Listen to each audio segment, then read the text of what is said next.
स्वागत है royal novel Hindi पर। यहाँ हम किताबों की उन गहराइयों में उतरते हैं जहाँ हर कोई जाने की हिम्मत नहीं करता, चाहे वो डार्क साइकोलॉजिकल थ्रिलर्स हो या बोल्ड एडल्ट फिक्शन। हम सिर्फ कहानी नहीं सुनाते, बल्कि उन मैच्योर थीम्स और क्रिएटिव राइटिंग को डिकोड करते हैं जो एक साधारण कहानी को खास बनाती हैं। अगर आप ऐसी कहानियों के शौकीन हैं जो बाउंड्रीज को पुश करती हैं और दिमाग को झकझोर देती हैं, तो ये जगह आपके लिए है। चेतावनी, इस चैनल का कंटेंट सिर्फ 18 जोड़ दर्शकों के लिए है। इसमें संवेदनशील और बोल्ड विषय शामिल हो सकते हैं, इसलिए अपनी जिम्मेदारी पर ही देखें या सुने। किताबों की इस अनकही दुनिया से जुड़ने के लिए अभी सब्सक्राइब करें। अध्याय 111, मुसीबत हमेशा दस्तक देती है। रेस्तरां में कदम रखते ही लियाम को एक ऐसा दृश्य देखने को मिला जिसे वह जानता था कि वह कभी नहीं भूलेगा। एज और क्रेन शब्द के हर अर्थ में जीवित थी। जैसे ही उसने दहलीज पार की, ध्वनि और गंध का ज्वार उसके ऊपर दौड़ पड़ा। आवाजों की बकबक एक शोर के स्वर में गूंज रही थी। यात्री अपनी यात्राओं के बारे में शेखी बघार रहे थे, किसान आध्यात्मिक जड़ी बूटियों की तकनीकों और कीमतों पर बहस कर रहे थे। चीनी मिट्टी के कटोरे में लकड़ी की चॉपस्टिकें टकराती थीं, शराब डालते समय प्याले बजने लगते थे और एक कोने से गड़गड़ाहट की तरह हंसी आने लगती थी जहां हटे कट्टे लोगों का एक समूह एक अज्ञात खेल खेल रहा था। गंध बहुत मादक थी। सुगंधित जड़ी बूटियों से युक्त समृद्ध शोरबे को रसोई में कहीं पकाया जाता है, जो भुने हुए स्पिरिट जानवर के मांस की स्वादिष्ट सुगंध के साथ मिलाया जाता है। वहां स्प्रेड अनाजों को भाप में पकाने की मिट्टी की गंध भी थी। सजावट भी कम आकर्षक नहीं थी। उड़ान में क्रेन से रंगे गए लालटेन छत से धीरे धीरे हिलते थे। दीवारों को पहाड़ों और नदियों के स्याही चित्रों से सजाया गया था। ये जीवंत था, ये जीवित था। यह एक ऐसी जगह थी जहां नश्वर लोग, खेती करने वाले और घूमने वाले समान रूप से ब्लैकस्टोन सिटी के द्वार के किनारे खाने, आराम करने और अफवाहों का व्यापार करने के लिए इकट्ठा होते थे। लियाम मन ही मन मंद मंद मुस्कुराया।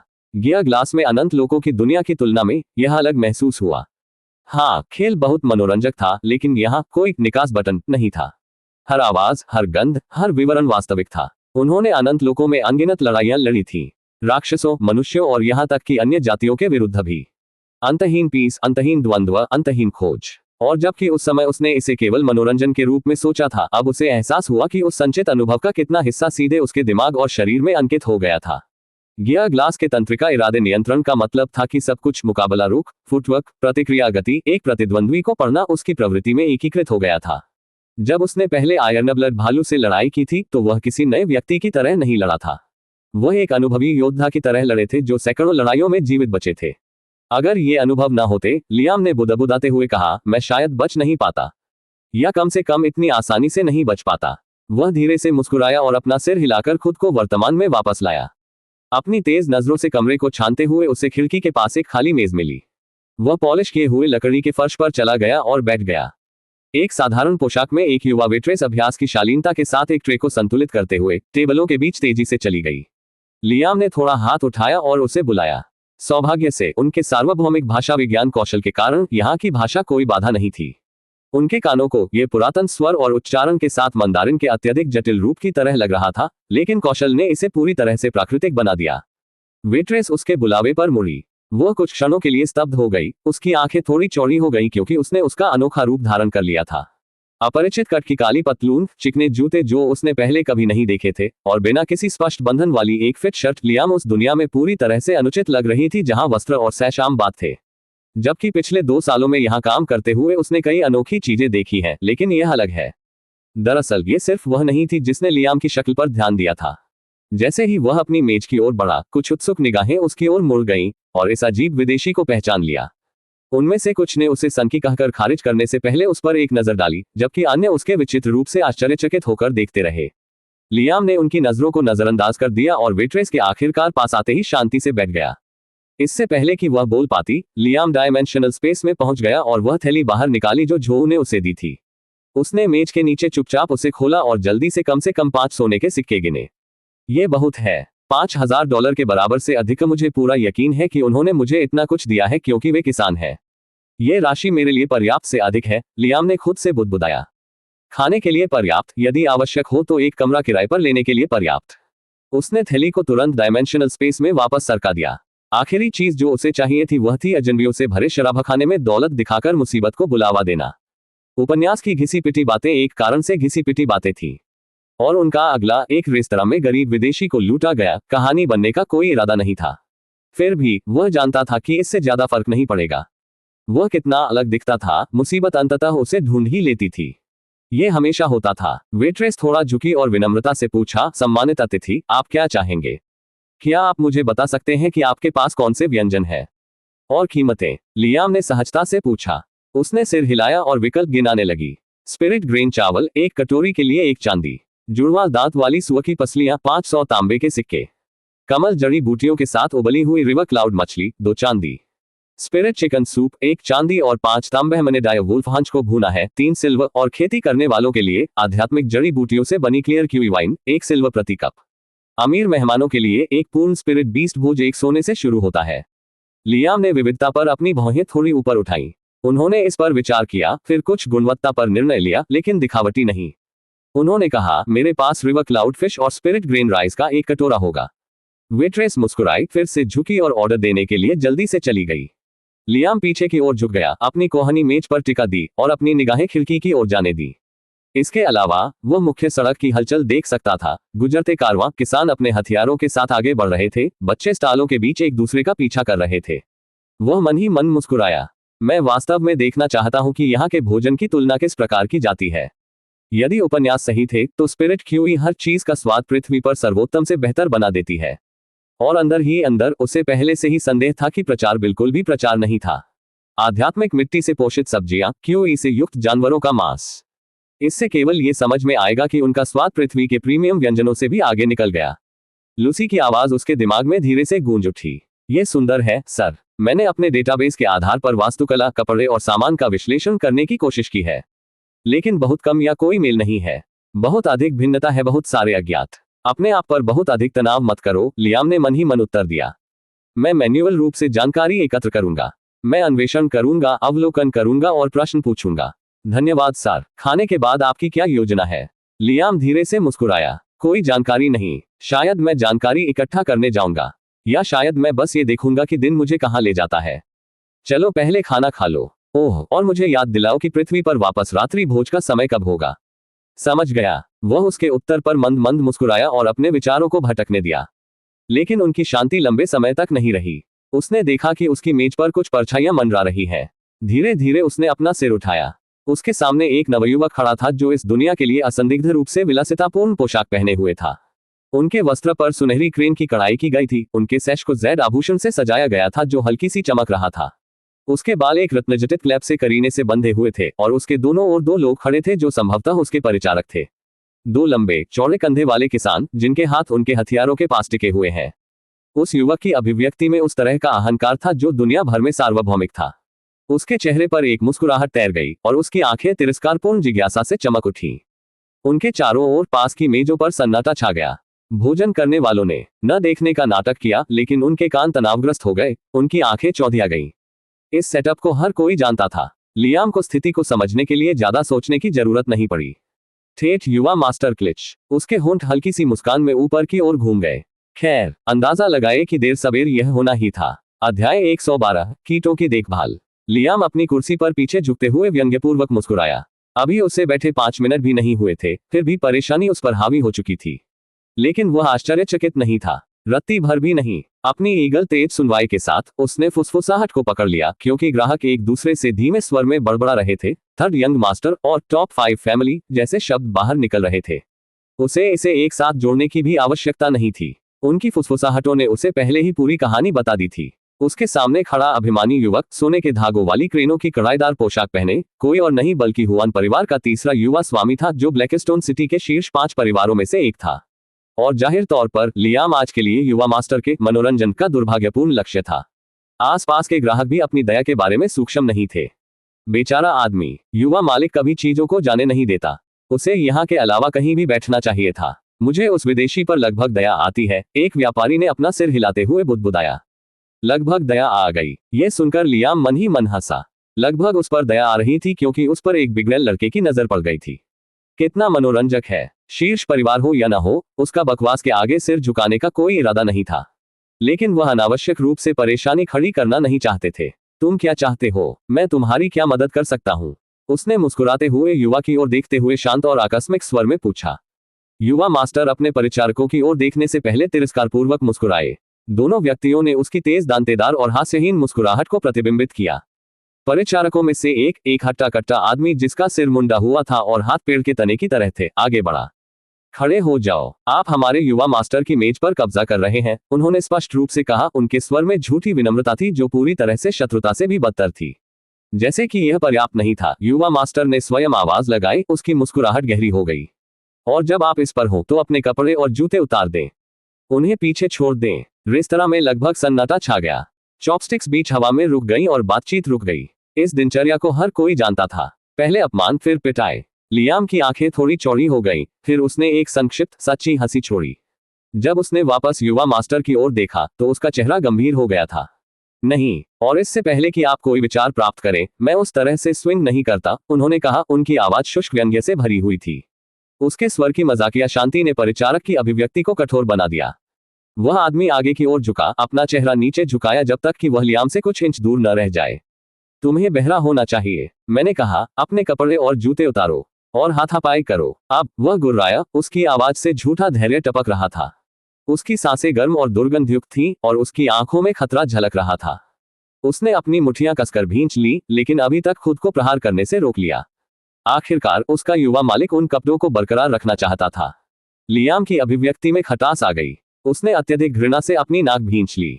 तुम्हारे मुंह और उससे निकलने वाली हर चीज से कूड़े के ढेर से भी ज्यादा दुर्गंध आ रही है। पीछे हटो, मेरे लिए माहौल खराब करना बंद करो, लियाम ने ठंडी आवाज में, तीखी आवाज में कहा। परिचारक के होंठ कांपने लगे। उसकी आंखें क्रोध से जल उठी। उसने युवा मास्टर की ओर देखा, जिसने उसे हल्के से सिर हिलाया।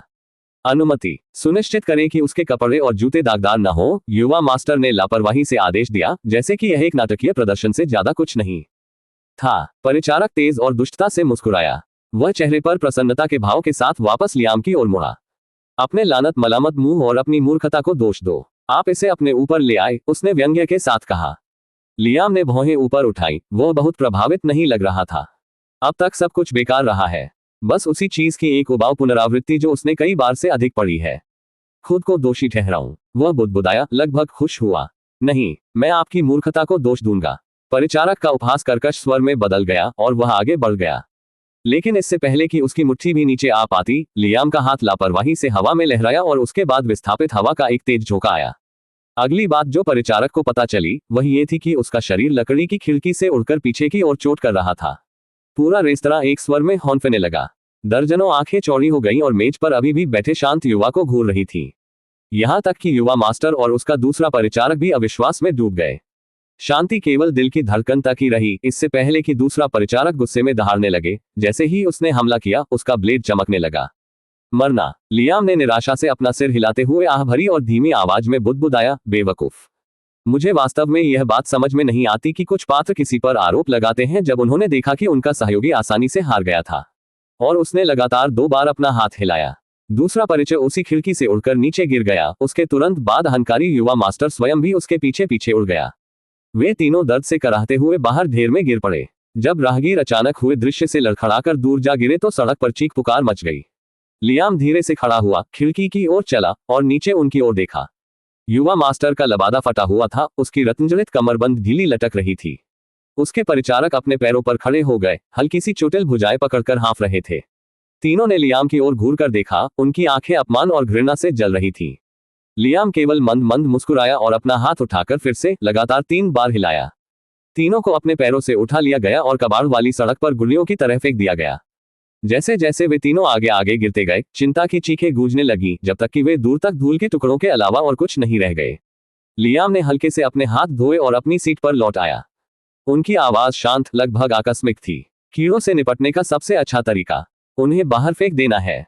रेस्तरां शांत रहा, लेकिन हर नजर उसी पर टिकी रही। यह अब उपेक्षापूर्ण नहीं था, बल्कि कच्ची जिज्ञासा, विस्मय और भय से भरा था। लियाम ने उन सभी को नजरअंदाज कर दिया, क्योंकि वह पीछे झुक गया और उसके आदेश की प्रतीक्षा करने लगा। वह 3 इडियट्स को बाहर फेंकने के बजाय उन्हें नियंत्रित करना पसंद करता, लेकिन उसकी टेलीकिनेसिस अभी तक पर्याप्त रूप से परिष्कृत नहीं हुई थी। उन तीनों को फेंकने से भी वह थका हुआ था, लेकिन उतना नहीं जब वह आयरनब्लड भालू को नियंत्रित करने और धीमा करने की कोशिश कर रहा था। सर, क्या इस हरकत से आपको परेशानी नहीं होगी? लूसी ने चिंतित होकर पूछा। लियाम ने मुस्कुराते हुए जवाब दिया, बेशक ऐसा होगा। परेशानी हमेशा आती है, लेकिन मैं इससे नहीं डरता। कृपया सावधान रहें, सर। मैं करूंगा, लियाम ने गर्मजोशी भरे स्वर में उत्तर दिया।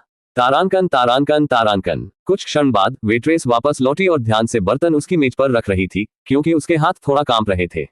आपका रिवर क्लाउड फिश और स्पिरिट ग्रेन राइस सर। कृपया आनंद लें, उसने आदरपूर्वक कहा। धन्यवाद। लियाम मुस्कुराया, सिर हिलाया।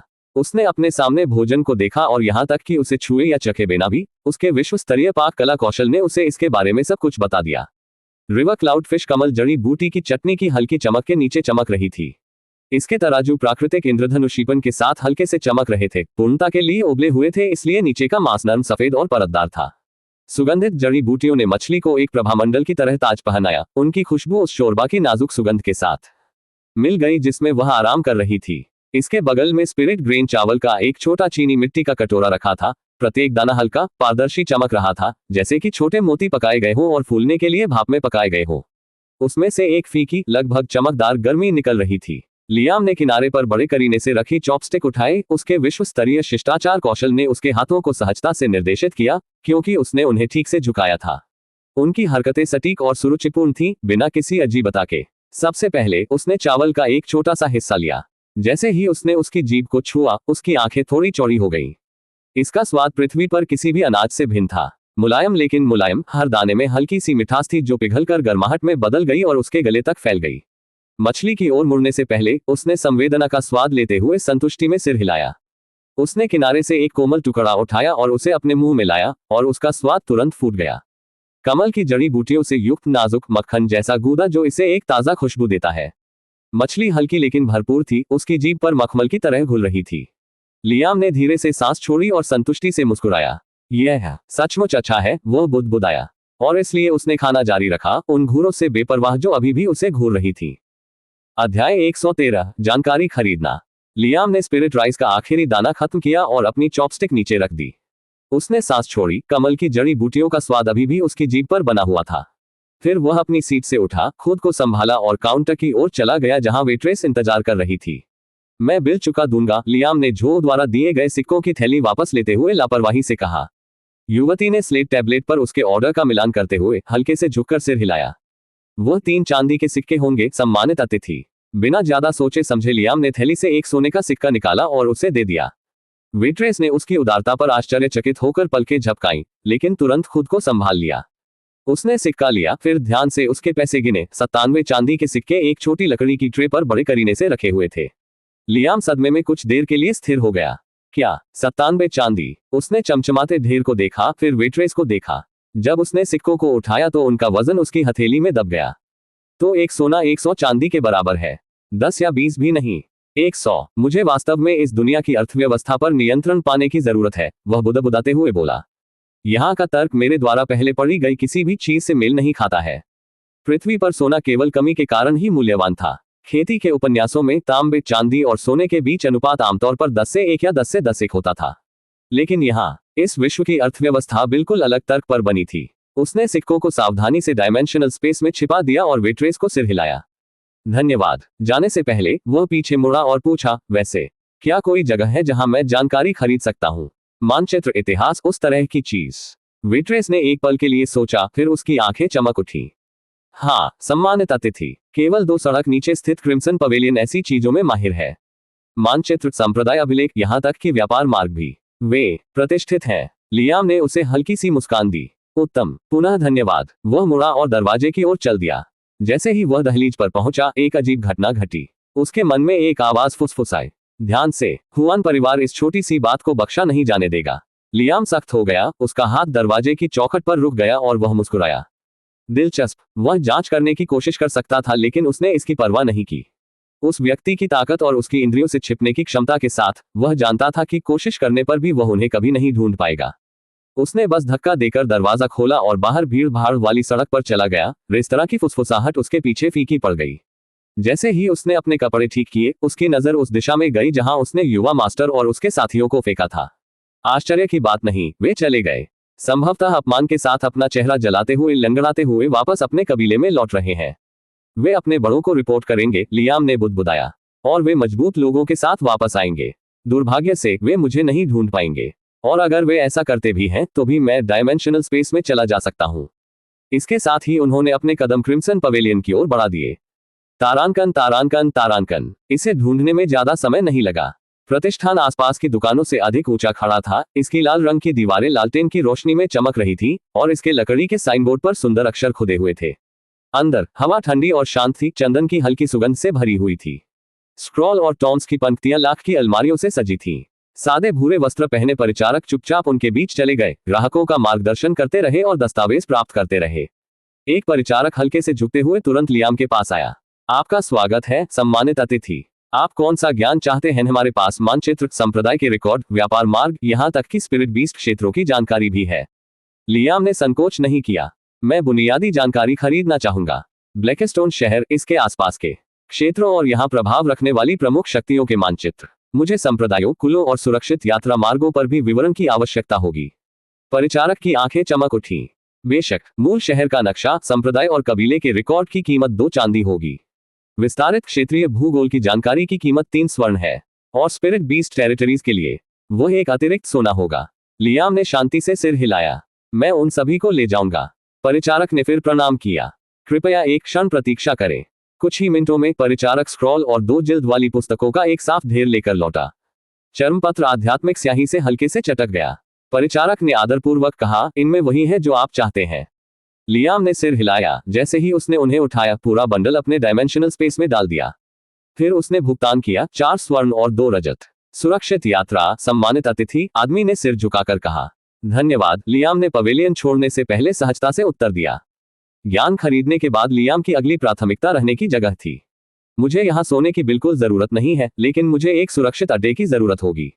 जब मैं पृथ्वी से वापस आऊंगा तो कहीं न कहीं लौटने के लिए। सौभाग्य से शहर के गेट के पास होने से चीजें सुविधाजनक हो गईं, क्योंकि सराय, रेस्तरां जैसे प्रतिष्ठान सड़कों पर कतारबद्ध थे। सरायों में से एक, विशेष रूप से सबसे अलग थी, द व्हाइट लोटस इन। यह दूसरों की तुलना में बड़ा था। इसके प्रवेश द्वार पर नक्काशीदार पत्थर के शेर बने हुए थे। लियाम ने अंदर कदम रखा। लॉबी विशाल थी। इसके फर्श पर पॉलिश किए हुए जेड पत्थर की टाइलें लगी हुई थीं। पीछे की ओर एक अलंकृत काउंटर फैला हुआ था, जहां परिचारक मेहमानों की सेवा में व्यस्त थे। वह एक के पास गया और समान रूप से पूछा, क्या आपके पास कमरे उपलब्ध हैं? मुझे प्रकार बताएं। परिचारक तुरंत चमक उठा। हाँ, सम्मानित अतिथि, हमारे पास प्रति रात 3 तांबे के लिए सामान्य कमरे, 1 चांदी के लिए मानक निजी कमरे और 3 चांदी के लिए आध्यात्मिक संरचनाओं के साथ खेती स्वीट्स हैं। लेकिन हमारा सबसे अच्छा विकल्प वीआईपी कमरा है, प्रति रात 5 चांदी। इसमें स्पिरिट बीस्ट भोजन, सुरक्षित खजाना भंडारण और सुरक्षा के लिए एक संरचना संरक्षित दरवाजा शामिल है। लियाम ने इस पर सोचा, फिर सिर हिलाया। मैं वीआईपी कमरा लूंगा। परिचारक की मुस्कान चौड़ी हो गई। उत्कृष्ट चयन, सम्मानित अतिथि।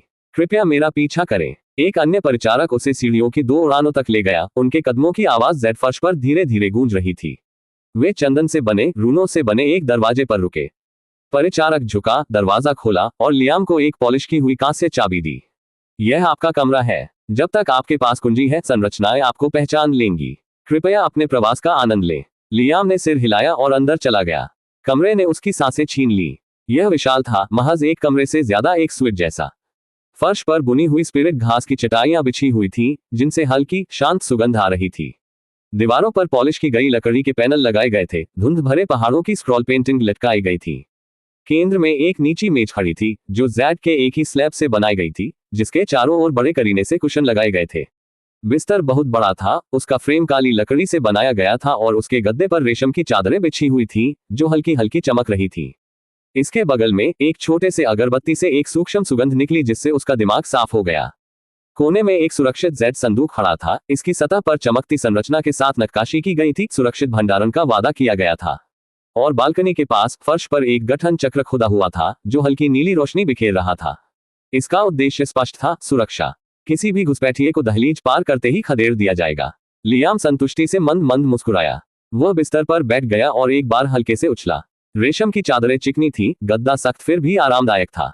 पृथ्वी पर उसकी विलासिता के अलावा कहीं और नहीं, बल्कि एक विदेशी दुनिया के लिए वह संपूर्ण था। संतोष की सांस लेते हुए उसने वे पुस्तकें पुनः प्राप्त कर ली जो उसने डायमेंशनल स्पेस से खरीदी थी। पहला ब्लैकस्टोन शहर का एक स्क्रॉल मानचित्र था। इसकी सड़कों को बड़े करीने से चिन्हित किया गया था। संप्रदाय की संपत्तियों को लाल रंग की स्याही से उजागर किया गया था। दूसरी पुस्तक में प्रमुख संप्रदायों और कुलों के रिकॉर्ड थे। 9 हेवंस, थाउजेंड ब्लेड्स संप्रदाय, मुनशेडो पवेलियन और हुआन परिवार जैसे नाम पन्नों से उसे घूरकर देख रहे थे। जब लियाम ने ज़ुइंस के बारे में अनुभाग को सरसरी तौर पर देखा तो उसकी आंखें थोड़ी सिकुड़ गईं। तो शीर्ष 5 परिवारों में से एक, जिसका शहर के स्वामी की हवेली से गहरा संबंध है।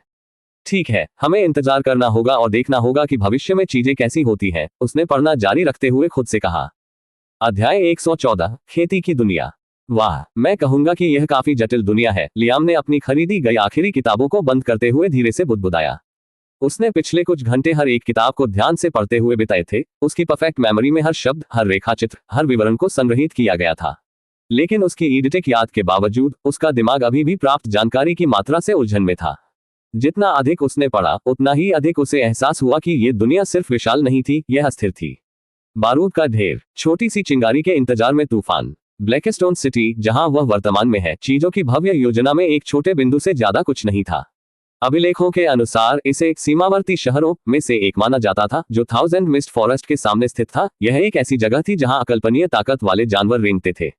इसकी 10 लाख की आबादी पृथ्वी के मानकों के हिसाब से बहुत बड़ी मानी गई होगी, लेकिन यहाँ ये छोटा था, बहुत छोटे से। कल्पना करना कठिन है, 10 लाख लोग, और वे इसे छोटा कहते हैं, लियाम ने बड़बड़ाया। तुलनात्मक रूप से खेती के शहर विशाल केंद्र थे, प्रत्येक में कई गुना बड़ी आबादी रहती थी, जिन पर गहरी नींव और क्रूर अधिकार वाले संप्रदायों का शासन था। लेकिन वास्तव में चौंका देने वाला विवरण प्रमुख खेती वाले शहरों में है। उनमें से 5 थे, केवल 5, लेकिन उनमें से प्रत्येक शहर को पृथ्वी पर एक पूरे महाद्वीप के आकार के रूप में वर्णित किया गया था। वे सिर्फ शहर नहीं थे जिस तरह से पृथ्वीवासी उन्हें समझते थे, वे सभ्यताएं थीं, अपने आप में क्षेत्र थे, किलेबंद गढ़ थे जहां लाखों करोड़ों लोग, किसान और नश्वर लोग, उन संप्रदायों की छाया में रहते थे जो हजारों वर्षों से मौजूद थे। लियाम ने हल्की सी हंसी के साथ कहा, पैमाना हास्यास्पद है। एक अकेला शहर एक महाद्वीप के आकार का है। इसमें कोई आश्चर्य नहीं कि किताबों ने तुलनात्मक रूप से ब्लैकस्टोन को एक गांव जैसा बना दिया है। तब छोटे छोटे संप्रदाय, कुल और परिवार थे।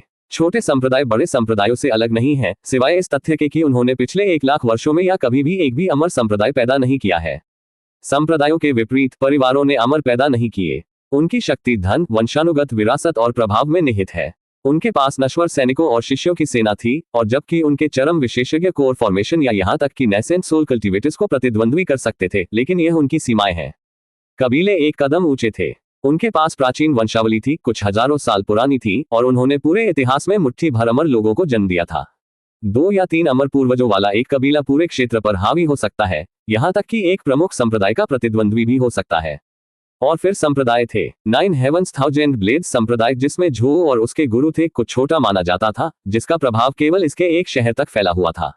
इसके जैसे छोटे संप्रदायों की संख्या दर्जनों में है, लेकिन प्रमुख संप्रदाय, वे अपने आप में राक्षस थे। प्रत्येक ने एक प्रमुख खेती शहर को नियंत्रित किया, और प्रत्येक के पास कई अमर पूर्वज थे। प्रत्येक के पास कला और तकनीकों का इतना विशाल खजाना था कि उनके त्याग दिए गए मैनुअल भी यहाँ के परिवारों के लिए दिव्य खजाने माने जाएंगे। ऐसी संस्थाओं के पीछे के इतिहास के महत्व की कल्पना मात्र से लियाम के खून में हलचल मच गई। तब संगठन थे, इस भाग में एक और परत जोड़ी गई। वहां थाउजेंड एलिक्सिर्स हॉल्स एक कीमिया आधारित संगठन था। ग्रंथों के अनुसार चिकित्सा संबंधी हर चीज पर उनका प्रभुत्व था। गोलियां, जड़ी बूटियां, नुस्खे, उपचार कलाएं, यदि यह कीमिया थी तो यह उनके हाथों से गुजरी। यहां तक कि संप्रदायों ने भी उनका खुलकर विरोध करने का साहस नहीं किया, क्योंकि उन्होंने साधना में सफलता के लिए आवश्यक गोलियों की आपूर्ति को नियंत्रित कर लिया था। फिर आर्टिफैक्ट और ब्लैकस्मिथिंग एसोसिएशन, डिवाइन आर्मामेंट पेविलियन आया, एक ऐसा संगठन जिसने फोजिंग के सभी मामलों को नियंत्रित किया, हथियार, कवच, तावीज, यहां तक कि गठन सरनी भी। पुस्तक में कहा गया है कि उनके जादूगर दैवीय रनों को धातु में ठोक सकते हैं, ऐसे हथियार पैदा कर सकते हैं जो पहाड़ों को विभाजित कर सकते हैं या नदियों को तोड़ सकते हैं। और इन सब के ऊपर जाल के केंद्र में मकड़ी की तरह मंडराता चैम्बर ऑफ कॉमर्स था। पढ़ते समय लियाम मन ही मन मुस्कुराया। चैम्बर ने सिर्फ व्यापार नहीं किया, ये कहा जा सकता है कि व्यापार पर उनका स्वामित्व था। प्रत्येक बड़े और छोटे शहर और यहाँ तक कि शाही शहर में नीलामी घर, व्यापारी संघों, कारवां और संसाधन मार्गों पर नियंत्रण। क्रिम्सन पवेलियन, जहां उन्होंने अपनी किताबें खरीदी थी, उनकी शाखाओं में से एक थी। सच में, इसने मंडप को सिर्फ एक किताबों की दुकान से कहीं अधिक बना दिया। यह खुफिया जानकारी एकत्र करने का केंद्र था। यदि कोई कुछ भी जानना चाहता है, तो चैम्बर या तो पहले से ही जानता था या उसे सही कीमत पर पा सकता था। कोई आश्चर्य नहीं कि वे हावी हैं। वे सूचना को नियंत्रित करते हैं, जो परोक्ष रूप से बाकी सभी चीजों के प्रवाह को नियंत्रित करता है, लियाम ने खुद से कहा। और फिर भी, ये सभी संप्रदाय, कुल, परिवार, संगठन एक एकल अचल पर्वत की छाया के नीचे लहरों के अलावा और कुछ नहीं थे। महान यान साम्राज्य, किताबों में इसके बारे में बहुत कम विवरण थे, जो अपने आप में बहुत कुछ बता रहा था। साम्राज्य कोई ऐसी चीज नहीं थी जिसका अध्ययन हल्के ढंग से किया गया हो। यहां तक कि इसके छोटे मोटे उल्लेखों में भी विस्मय, भय और श्रद्धा का समावेश था। इसे उस विशाल प्राणी के रूप में वर्णित किया गया जो अन्य सभी से ऊपर खड़ा था। शासक साम्राज्य इंपीरियल सिटी में स्थित है। यह शहर एक प्रमुख कृषि शहर से दोगुना बड़ा है। साम्राज्य ने हर कबीले, हर संप्रदाय, हर संगठन को नियंत्रित किया, निरंतर हस्तक्षेप के माध्यम से नहीं, बल्कि सरासर निर्विवाद शक्ति के माध्यम से। किसी को भी सम्राट की पूरी ताकत का पता नहीं था, लेकिन अफवाहों और अटकलों ने दावा किया कि वह अमरलोक की दहलीज पर खड़ा था। और यदि सम्राट ईश्वरत्व से एक कदम पीछे था, तो शाही परिवार भी कम राक्षसी नहीं था। लियाम वास्तव में इस बात को लेकर उत्सुक था कि इन संप्रदायों और कुलों ने वर्तमान साम्राज्य को उखाड़ फेंकने के लिए मिलीभगत क्यों नहीं की, और अगले भाग ने उसे वह बताया जो उसे जानना आवश्यक था। अभिलेखों में इसके बारे में स्पष्ट रूप से बताया गया है। पिछले 10,000 वर्षों में शाही परिवार ने 10 से अधिक अमर पैदा किए थे जो नश्वर स्तर से परे चले गए थे। उस पंक्ति को दोबारा पढ़ते ही लियाम का हाथ जम गया। 10 अमर। इसके विपरीत प्रत्येक प्रमुख संप्रदाय ने उसी समयावधि में केवल 3 से 7 अमर पैदा किए थे। कुलों ने अधिकतम 2 का उत्पादन किया था, और परिवार और छोटे संप्रदाय कोई नहीं। और फिर इंपीरियल अकादमी थी। शाही परिवार द्वारा स्थापित अकादमी ने प्रतिष्ठा में प्रमुख संप्रदायों को टक्कर दी, लेकिन इसकी प्रतिष्ठा और भी तेज हो गई। ऐसा कहा गया था कि इसके शिष्य, हालांकि संख्या में कम थे, राक्षसों के बीच राक्षस थे, प्रतिभाशाली लोग जिन्होंने संप्रदाय की प्रतिभाओं को धूल में छोड़ दिया। अकादमी साम्राज्य की भट्टी थी जो कच्ची प्रतिभाओं को निखारकर ऐसे दिग्गजों में तब्दील करती थी जो दुनिया भर में शाही बैनर लेकर चलते थे। लियाम अपने कमरे की छत की ओर घूरता हुआ बैठ गया। साम्राज्य शायद ही कभी हस्तक्षेप करता है, लेकिन जब ऐसा होता है तो एक प्रमुख संप्रदाय भी रातों रात गायब हो सकता है, उन्होंने किताब का हवाला देते हुए कहा। उसने धीमी सी सीटी बजाई। उसे एक पंक्ति ने ही उसे वह सब कुछ बता दिया जो उसे जानना आवश्यक था। कृषक शब्द उसके दिमाग में घूमता रहा। वह शब्द कभी कल्पना मात्र था। उनके द्वारा लिखे गए उपन्यासों के शब्द, अंतहीन संघर्ष के रास्ते पर चलने वाले अलौकिक नायकों की कहानियां। लेकिन अब वे असली थे। जैसे ही उसने अपने आप से यह शब्द फिर से फुसफुसाया, उसके शरीर में झंझनाहट हुई। खेती। इस विचार ने उसकी रीढ़ में रोमांच पैदा कर दिया। वह वास्तव में इस रास्ते पर चल सकता था, किसी खेल या कल्पना में नहीं, बल्कि हकीकत में। वह खुद को आसमान में उड़ने की कल्पना करने से नहीं रोक सका, प्रकाश की धारियां लहराते हुए जो पहाड़ों को तोड़ सकती थी। लेकिन उन्होंने तुरंत खुद को वापस खींच लिया। वह खुद को कल्पना में खोने का जोखिम नहीं उठा सकता था। पारंपरिक खेती उबाऊ होने के अलावा कुछ नहीं थी। सफलता पाने के लिए घंटों, दिनों, हफ्तों और इतने लंबे समय तक बैठे रहना, वह ऐसा नहीं चाहता। दूसरे, वह अपनी महाशक्ति से भविष्य में उड़ान हासिल कर सकता है। लेकिन फिर भी इससे खेती का आकर्षण कम नहीं हुआ। पुनः ध्यान केंद्रित करते ही लियाम की आंखें तेज हो गईं। मुझे यहाँ क्या चाहिए? मैं अमरता प्राप्त करने के अलावा और क्या हासिल करना चाहता हूँ?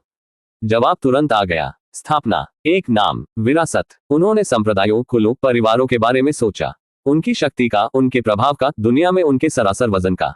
यदि वे ऐसा प्रभुत्व बना सकते थे तो वह क्यों नहीं बना सके? सिस्टम द्वारा उसका समर्थन करने के साथ, लूसी के मार्गदर्शन के साथ, उसकी उन्नति के साथ वह इस दुनिया में अपनी जगह क्यों नहीं बना सका? यह विचार उत्साहवर्धक था। उन्होंने स्वयं को एक बल के मुखिया के रूप में चित्रित किया, एक कबीले, एक संप्रदाय, शायद इससे भी बड़ा। एक बैनर जो खेती की दुनिया को हिला देगा। एक ऐसा नाम जो पीढ़ियों तक गूंजता रहेगा। लेकिन वह जानता था कि सड़क सिर्फ अराजकता ही नहीं, बल्कि खून से भीगी होगी, क्योंकि यह पृथ्वी नहीं थी। हाँ, पृथ्वी उदासीन थी, ठंडा, हाँ, लेकिन इसमें कानून, प्रणालियां और सुरक्षा जाल थे, चाहे वे कितने भी त्रुटिपूर्ण क्यों न हो। यहाँ तो ऐसी कोई बात नहीं थी। यह सचमुच कुत्ते कुत्ते खाने वाली दुनिया थी, जहां कमजोर शिकार थे और ताकतवर ने नियम लिखे, जहां निष्पक्षता एक मजाक थी और न्याय वही था जो शक्तिशाली लोग घोषित करते थे। और कमजोरी सिर्फ शर्मनाक नहीं थी, यह एक बड़ा पाप था। ऐसा लगता है जैसे मैंने पहले से ही अपना लक्ष्य पा लिया है, उन्होंने धीरे से कहा। खुद को स्थापित करें, उसकी ताकत बढ़ाओ, साधना के पथ पर चलो, और एक दिन शायद अमर लोगों के साथ कंधे से कंधा मिलाकर खड़े हो। इस विचार ने उसके अंदर उत्तेजना की सिहरन दौड़ा दी। फिर ठीक है, आइए देखें कि मैं कितनी दूर तक जा सकता हूं, लियाम ने अपनी आंखें बंद करते हुए फुसफुसाया। अध्याय 115, निर्णय लेना। लियाम बिस्तर पर लेट गया और जो कुछ उसने अभी पढ़ा था उसके बारे में सोच रहा था और उसका थोड़ा थोड़ा विश्लेषण कर रहा था। और जितना अधिक उसने ऐसा किया, उतना ही अधिक एक सत्य अपरिहार्य हो गया। यह दुनिया उसकी कल्पना से कहीं अधिक खतरनाक थी। जबकि खेती और जादुई दुनिया स्वाभाविक रूप से खतरे से भरी है, यह दुनिया और भी खतरनाक है।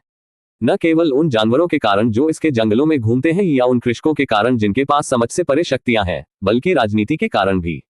बल्कि गठबंधनों, प्रतिद्वंद्विताओं, खूनी झगड़ों, संप्रदाय विवादों, शाही फरमानों की संभावित परतों के कारण भी। राजनीति किस तरह से संरचित है और पूरी चीज कितनी जटिल और अस्थिर है, उन्हें लगता है कि सिर्फ आकस्मिक अन्वेषण भी बहुत सारे खतरों से भरा होगा। यह एक तूफान था जिसमें छोटी सी लहर भी अराजकता फैला सकती थी। और जबकि वह थोड़े से धक्का मुक्की से नहीं डरता था, एक परिवार, कुल और बाकी को अपने कब्जे में लेना उसके जैसा कोई व्यक्ति नहीं है, जिसे यहाँ कोई भी नहीं संभाल सकता, जिसके पास कोई पारिवारिक नाम या संप्रदाय का समर्थन नहीं है। उसकी रक्षा के लिए उसके पास कोई खून खराबा नहीं है। वह एक विदेशी है जो एज्योर क्रेन रेस्तरां में कदम रखते ही अजीब लग रहा था। निश्चित रूप से वह ताकतवर था, पृथ्वी पर पहले से कहीं ज्यादा ताकतवर। उसने ग्रेड 2 आयरनब्लड बियर को हरा दिया था और ब्लैकस्टोन सिटी के तथाकथित शीर्ष परिवार के युवा मास्टरों में से एक के चारों ओर लापरवाही से घूम गया था। लेकिन वे अलग थलग घटनाएं थीं। चीजों की भव्य योजना में वह अभी भी कुछ भी नहीं था। और लियाम खुद को जानता था। वह ऐसे व्यक्ति नहीं थे जो चीजों को आसानी से जाने देते थे। हाँ, उससे इसकी परवाह नहीं थी कि लोग उसके बारे में क्या सोचते हैं, लेकिन वह कभी यह बर्दाश्त नहीं करेगा कि कोई उसे रौंदे। उसे याद आया कि कैसे हाई स्कूल में भी उसे कभी धमकाया नहीं गया था। इसलिए नहीं कि वह मजबूत या लोकप्रिय था, वह ऐसा कुछ भी नहीं था, लेकिन क्योंकि जिस किसी ने भी उसके साथ खिलवाड़ करने की कोशिश की, उसने खुद को ऐसे तरीके से बंद, बेनकाब या अपमानित पाया जिसकी वे भविष्यवाणी नहीं कर सकते थे। ऐसा नहीं था कि वह निडर था, बात यह थी कि वह अपने ऊपर हुए अन्याय को बर्दाश्त नहीं कर सकता था। और यही समस्या थी, क्योंकि इस दुनिया में उकसावे लगातार जारी थे। परिवार, कुल, संप्रदाय के शिष्य, कोई हमेशा उसका परीक्षण करने, उस पर कदम रखने, उसे आकार देने की कोशिश करेगा। बेशक ये केवल उसकी उम्र के लोगों से संबंधित था। वह वास्तव में वयस्कों से नहीं लड़ सकता। इसके अलावा किसी वयस्क के उसके पास आने का कोई कारण नहीं था, जब तक कि जो कोई भी हो वह पूरी तरह से बेशर्म न हो, उसमें कोई समझ न हो और उनके दयनीय जीवन से किसी युवा को चुनने से बेहतर कोई लेना देना न हो। लेकिन उस पर भी वह पहले से ही खुद को उसी पैटर्न को दोहराते हुए देख सकता था, जैसा कि वह उन साधना उपन्यासों के नायकों को दोहराता था जिन्हें वह पढ़ता था। एक नई जगह में भटकना, अपनी विचित्रता के कारण अलग दिखना और अनिवार्य रूप से संघर्ष को आकर्षित करना। और उपन्यासों के विपरीत वह खुद को उस रास्ते पर पूरी तरह से समर्पित करने के लिए तैयार नहीं था। अभी तक नहीं। लियाम ने अपनी कनपटियों को रगड़ते हुए धीमी सांस छोड़ी। अगर मैं यहाँ लक्ष्यहीन भटकता रहा तो मैं एक परेशानी का केंद्र बन जाऊंगा, और देर सबेर वो परेशानी किसी ऐसे व्यक्ति से आएगी जिसे मैं भड़काने का जोखिम नहीं उठा सकता। नहीं, यहाँ घूमना जोखिम भरा ही नहीं, आत्मघाती भी है। फिलहाल तो उन्हें धरती पर लौटना ही था। इस जगह की तुलना में पृथ्वी उबाऊ थी। हाँ, इसमें कोई विशाल संप्रदाय नहीं है, कोई अमर सम्राट नहीं है और कोई जानवर नहीं है जो अपनी दहाड़ से जमीन हिला देते हो। लेकिन यह अपने तरीके से सुरक्षित, पूर्वानुमानित और दिलचस्प भी था। और उसने वहां बहुत सारे ढीले सिरे छोड़ दिए थे। उनकी संपत्ति आसमान छू गई थी, लेकिन वह वास्तव में एक व्यक्ति के रूप में विकसित नहीं हुए थे। जीवित सबसे अमीर आदमी होने का क्या फायदा अगर वह अब भी वही लड़का होता जो कई हफ्ते अपने कमरे में कैद होकर बिताता था। उन्हें जिनेवा याद आया, शहर की ओर देखने वाला पेंटहाउस स्वीट, दुनिया भर की भाषाओं और चेहरों से भरी हलचल भरी सड़कें। उसने खुद से कहा था कि वह तलाश करेगा, आनंद उठाएगा, जिएगा, लेकिन उसने ऐसा नहीं किया। उसने खुद को कोडिंग, लूसी बनाने और एक मशीन की तरह काम करने में बंद कर दिया था। वह उत्पादक था। हाँ, उन्होंने एक ऐसा एजीआई बनाया था जिसे हासिल करने में निगमों को दशकों और अरबों का समय लगना चाहिए था। लेकिन क्या यह आनंददायक था? जरूरी नहीं। वह जीवन के उद्देश्य से चूक गया था दोबारा, और वह वास्तव में किसी और की गलती नहीं थी बल्कि उसकी गलती थी। सच तो यह था कि लियाम एक ऐसा व्यक्ति है जिसे लोगों से संवाद करने और बातचीत करने में गंभीर समस्या है। ऐसा नहीं था कि वह बात करने या बातचीत करने से डरता था, लेकिन जब भी वह ऐसा करता है तो वह लोगों में सबसे बुरा देखने से खुद को रोक नहीं पाता है। ऐसा नहीं है कि उसे वास्तव में दोषी ठहराया जा सकता है, खासकर उसके माता पिता के साथ जो हुआ उसके बाद। किसी को भी यह अविश्वसनीय लगेगा कि जब वह नाबालिग था तब से ही वह कर्ज से परेशान था। इसका कारण यह था कि उसके पिता के चले जाने और उसकी मां के भी चले जाने और ग्रिड से बाहर चले जाने के बाद वह हफ्तों तक घर में अकेला रहता था। उस अवधि के दौरान उनके द्वारा छोड़े गए बिलों का ढेर लगना शुरू हो गया और बहुत से लोग अपना पैसा लेने के लिए आने लगे। बिल इस हद तक बढ़ गए कि घर की उपयोगिताओं में कटौती हो गई और जब बैंक ने संपत्ति जब्त करने की बात कही तो उन्हें घर से बाहर निकाल दिया गया। बैंक को फौजदारी से अपना पैसा मिलने के बाद भी अन्य ऋण बाकी थे और लियाम ने कर्ज लेने का फैसला किया। ऐसा इसलिए नहीं था क्योंकि वह उदार बनना चाहता था। नहीं, उसने कर्ज लेने का फैसला इसलिए किया क्योंकि वह अपने माता पिता से नाता तोड़ना चाहता था। साथ ही समाज ने भी उसके साथ अच्छा व्यवहार नहीं किया। उसके कई नियोक्ताओं ने उसे धोखा दिया और उसका इस्तेमाल किया और उसे रोजमर्रा की जरूरतों को पूरा करने के लिए संघर्ष करना पड़ा। ली ने गहरी आह भरी जैसे ही उसने अपनी नाक पर चुटकी ली, खुद को कड़वाहट छोड़ने के लिए मजबूर किया। वह अतीत था और अतीत को बदला नहीं जा सका, लेकिन भविष्य, यह अभी भी उसे ही तय करना था। वह खुद को एक व्यक्ति के रूप में विकसित करने के लिए पृथ्वी पर लौटेगा, न कि केवल पैसे वाले एक पावरहाउस के रूप में जिसका सिस्टम उसे समर्थन देगा।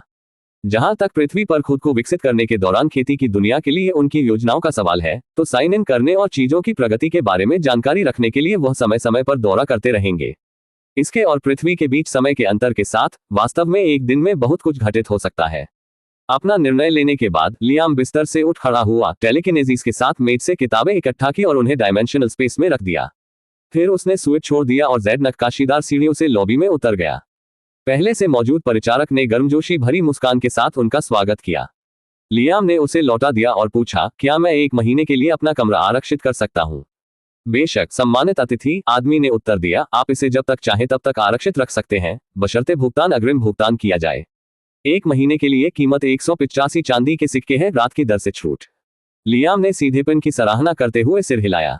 उसने अपनी थैली से $18,500 के बराबर एक सोने का सिक्का और चांदी के सिक्कों का ढेर निकाला और उन्हें काउंटर पर करीने से रख दिया।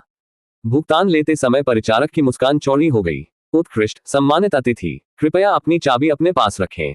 आप अपने प्रवास के दौरान किसी भी समय वापस आ सकते हैं। अच्छा, लियाम ने मुड़कर वापस ऊपर जाने से पहले सरलता से कहा। अपने कमरे में एक बार फिर उसने चारों ओर अंतिम दृष्टि डाली। संतुष्ट होकर उसने अपनी आंखें बंद कर ली और पृथ्वी पर लौट आया। अगले ही पल उसका परिवेश बदल गया। जेड स्विच शून्य में विलीन हो गया। जब उसकी दृष्टि साफ हो गई तो वह बेलेमेरे हवेली में अपने शयन कक्ष के परिचित आराम में वापस आ गया। वह लंबी सांस छोड़ते हुए गद्दे पर गिर पड़ा और छत की ओर देखने लगा। दिन फलदायक रहा, से भी अधिक फलदायी। उन्होंने ज्ञान, परिप्रेक्ष्य और दिशा की स्पष्ट समझ प्राप्त कर ली थी और अभी दोपहर ही हुई थी। वह मन ही मन हंसा। समय का फैलाव एक धोखा था, बिल्कुल धोखा। उसने अपनी आंखें बंद कर ली, ये सोचकर कि वह अंततः आराम करेगा, लेकिन भाग्य को कुछ और ही मंजूर था। नाइट स्टैंड के सामने उसका फोन जोर से बजने लगा। लियाम ने उसे अपनी जेब से निकालते हुए कराहते हुए कहा। उसने स्क्रीन पर नजर डाली और मुस्कुराया। प्रदर्शित कॉलर आईडी एक अज्ञात नंबर था, लेकिन लियाम पहले से ही अनुमान लगा सकता है कि यह कौन है और वह इसकी उम्मीद कर रहा था। अध्याय 116, सांसारिक चीजों की ओर वापस। अंतिम कॉल समाप्त होते ही लियाम ने हल्की सी झंझनाहट के साथ अपना फोन नाइट स्टैंड पर गिरा दिया और गहरी सांस छोड़ी। उसके चेहरे पर पिछले आधे घंटे से चली आ रही विनम्र मुस्कान अभी भी कायम थी, हालांकि अब वह कुछ घुल मिल गई थी। नवीनतम कंपनी के निवेशक संबंध विभाग, जिसके शेयर उसे प्राप्त हुए थे, ने अभी अभी अपनी शिष्टाचार भेंट समाप्त की थी। ये पहले के सभी अन्य लोगों की तरह ही था। हार्दिक बधाई, उनके इरादों के बारे में विनम्र पूछताछ, उनकी निजी ग्राहक सेवाओं को शामिल करने के बारे में सावधानीपूर्वक दिए गए सुझाव। उन्होंने भी यही बात कही थी जो इस समय उनकी सुनी हुई पंक्तियां बन गई लगती है। वह उनके सावधानीपूर्वक संयत चुटकुलों पर हंसे और उनके सवालों को उस तरह की नीरस व्यावसायिकता से टाल दिया जिससे उन्हें कुछ नहीं मिला, जबकि वे अपने आंतरिक ज्ञापनों में सकारात्मक जुड़ाव की रिपोर्ट करने के लिए पर्याप्त संतुष्ट थे। यह उबाऊ, नीरस, पूर्वानुमान योग्य लेकिन आवश्यक था। लियाम भोला नहीं था। ये कंपनियां दयालुता के कारण नहीं बुला रही थी। वे उसका मूल्यांकन कर रहे थे, उसका परीक्षण कर रहे थे और उस युवा व्यक्ति के दिमाग की जांच कर रहे थे जो अचानक उनके सबसे बड़े शेयरधारकों में से एक बन गया था। वे जानना चाहते थे कि वह किस तरह का खिलाड़ी होगा, एक निष्क्रिय, एक आज्ञाकारी, या कोई ऐसा व्यक्ति जो अंततः उनके विरुद्ध दबाव डालेगा। आज के लिए हो गया, लियाम ने बिस्तर पर पीठ की ओर झुकते हुए अपने कंधों को फैलाते हुए खुद से बुदबुदाया। इस विचार से उसे आराम मिलना चाहिए था, लेकिन इसके बजाय उसका दिमाग तुरंत कल की ओर चला गया। कल सिर्फ एक और दिन नहीं था, यह पहला दिन था जब उसके साइन इन अब पृथ्वी पर बाध्य नहीं होंगे, क्योंकि इस बिंदु से वह खेती की दुनिया या जादू की दुनिया में पुरस्कार का दावा कर रहा होगा। और ये पुरस्कार ऐसी चीजें होंगी जो पूरी तरह से पृथ्वी की प्राकृतिक व्यवस्था का उल्लंघन करती है। इसके विचार मात्र से ही उसमें रोमांच पैदा हो गया। कल क्या लाएगा? उसकी कल्पना पहले से ही जंगली संभावनाओं को चित्रित कर रही थी जब उसका फोन फिर से गूंज उठा। उसने स्क्रीन की ओर देखते हुए भौहें सिकोड़ ली और जब उसने देखा कि यह समूह चैट से एक अधिसूचना थी तो वह मुस्कुराया। संदेश क्रिस्टोफर का था, जिसमें सभी को टैग किया गया था। क्रिस्टोफर, दोस्तों, याद दिला दे कि हमारी मासिक बैठक जल्द ही आ रही है। योजना शुरू करने का समय। यह देखकर लियाम मुस्कुराया। उन्हें इस मुलाकात में तुरंत रुचि हो गई क्योंकि यह खुद को विकसित करने की उनकी योजना के अंतर्गत आता है। उसने संदेश का उत्तर देते हुए तुरंत टाइप किया, इस बार हम इसकी मेजबानी कहाँ कर रहे हैं? चैट, जो कई दिनों से निष्क्रिय थी, अचानक जीवंत हो उठी, जैसे कि क्रिस्टोफर के संदेश ने पुराने गियर से धूल उड़ा दी हो। क्रिस्टोफर, अभी तक निर्णय नहीं लिया है। पहले सभी के इनपुट का इंतजार कर रहा हूँ। हाँ, पर इस महीने हम क्या मना रहे हैं? उत्तर लगभग एक साथ, एक लहर में आए। सभी। लियाम ने स्क्रीन पर पलकें झपकाई, फिर जोर से हंसने लगा। उसने एक चौंका देने वाला स्टिकर वापस भेजा, जिसमें चौड़ी आंखों और फड़फड़ाती भुजाओं वाला एक कार्टून चरित्र था, जो उसके मूड को पूरी तरह से दर्शाता था। क्रिस्टोफर, और कौन? मेरा मतलब है, अपनी ओर देखो। एक हवेली, अकेली कार, नौक, हेलीकॉप्टर। सूची अंतहीन है। हमें कभी भी इसका ठीक से जश्न मनाने का मौका नहीं मिला। इस बार हम करेंगे। लियाम ने अपना सिर हिलाया, फिर भी धीरे से हंस रहा था। उसकी उंगलियां एक पल के लिए कीबोर्ड पर घूम गईं और उसकी मुस्कान और अधिक विचारशील हो गई। दोस्त, अब जाकर उसे एहसास हुआ कि वह वास्तव में उनके बारे में कितना कम जानता था। वो 1 महीने से अधिक समय से इस समूह का हिस्सा था, रोजाना या जब भी संभव हो चैट करता था, कॉल में शामिल होता था, यहाँ तक कि उनके अंदर के चुटकुलों पर हंसता था। लेकिन जब उसने उनके जीवन, उनके परिवारों के बारे में सोचा तो उसे लगभग कुछ भी नहीं पता था। उनके आने से पहले उसका दायरा अस्तित्वहीन था क्योंकि परिस्थितियों ने उसे ऐसा बना दिया था। लोग आए और चले गए, अधिकांश लोग यादों के बजाय निशान छोड़ गए। लेकिन ये लोग अलग लग रहे थे। कम से कम उन्होंने उसे सकारात्मकता के अलावा कुछ नहीं दिखाया। और वह पालन पोषण के लायक था। जैसे ही उसका अंगूठा स्क्रीन पर मंडराया, उसने एक निर्णय लिया। उसने उन्हें बेहतर तरीके से जानने का निर्णय लिया, और न केवल आकस्मिक परिचितों के रूप में बल्कि लोगों के रूप में भी। बातचीत जारी रही, स्वाभाविक रूप से उस स्थान पर स्थानांतरित हो गई जहां बैठक आयोजित की जानी चाहिए। उन सभी ने सुझाव दिए, निजी विला, विशेष लाउंज, रिजॉर्ट क्लब। लेकिन जिस विचार ने गति पकड़ी वह आश्चर्यजनक रूप से लियाम की नौक थी। मैट, इसे अपनी नौक पर क्यों ना होस्ट करें? हम सभी इस पर फिर से सवार होने का इंतजार कर रहे हैं। क्रिस्टोफर, सहमत। इससे बेहतर कोई जगह नहीं। इसके अलावा ये काव्यात्मक है। हम आपका जश्न मना रहे हैं, हमें इसे आपके क्षेत्र में करना चाहिए। लियाम ने सहमति की धारा को देखा जो उसके बाद आ रही थी, फिर अपना सिर हिलाते हुए मुस्कुराया। उसने वापस टाइप किया, ठीक है, ये नौक है। अब से कुछ दिन बाद मैं व्यवस्था संभाल लूंगा। समूह ने जश्न मनाने वाले स्टिकर और जिफ के साथ धूम मचा दी। निर्णय हो गया, मुलाकात जल्द ही होगी और वह इसकी मेजबानी करेंगे। बातचीत सामान्य बातचीत में बदलने से पहले 1 घंटा बीत गया।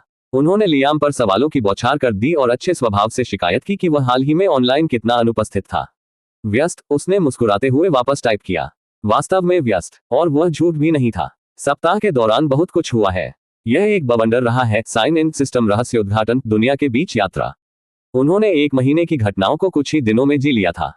वह अभी भी संदेशों का आदान प्रदान कर रहा था जब उसका फोन दोबारा बजा और यह डैनियल का कॉल था। डैनियल, उसने तुरंत उत्तर दिया। मिस्टर स्कॉट, मैं बस आपको एक अपडेट देना चाहता था।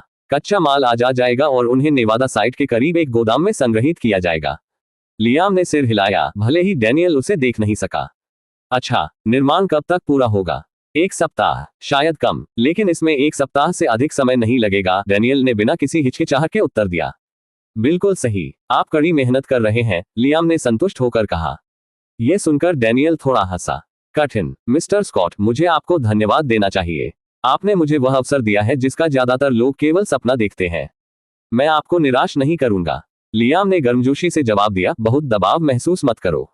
तुम पहले से ही बहुत अच्छा कर रहे हो। समझा, मैं आपको अपडेट रखूंगा। ऐसा करो, लियाम ने कॉल खत्म करने से पहले कहा। जब लाइन शांत हो गई तो लियाम ने चेहरे पर संतुष्ट मुस्कान के साथ धीरे से फोन नीचे कर दिया। टुकड़े टुकड़े करके सब कुछ अपनी जगह पर गिर रहा था। उतनी तेजी से नहीं जितनी वह कभी कभी चाहता था। धैर्य कभी भी उसका सबसे मजबूत गुण नहीं था, लेकिन काफी स्थिर था। और वह काफी था। उसने अपने हाथ अपने सिर के ऊपर फैलाए और एक लंबी सांस छोड़ी, जिससे तनाव दूर हो गया। फिर से अपने फोन की ओर बढ़ने से पहले उसने अपने संपर्कों को तब तक स्क्रॉल किया जब तक उसे वह नंबर नहीं मिल गया जिसे वह ढूंढ रहा था। उसने इसे टैप किया, उपकरण को अपने कान के पास रखा। मुझे नॉक के रसोई स्टाफ से बात करनी है। अध्याय 117, दूसरे ब्रह्मांड में पहला साइन इन। अगली सुबह जैसे ही सूरज की रोशनी का पहला टुकड़ा पर्दों के पार फिसला, लियाम की आंखें खुल गईं।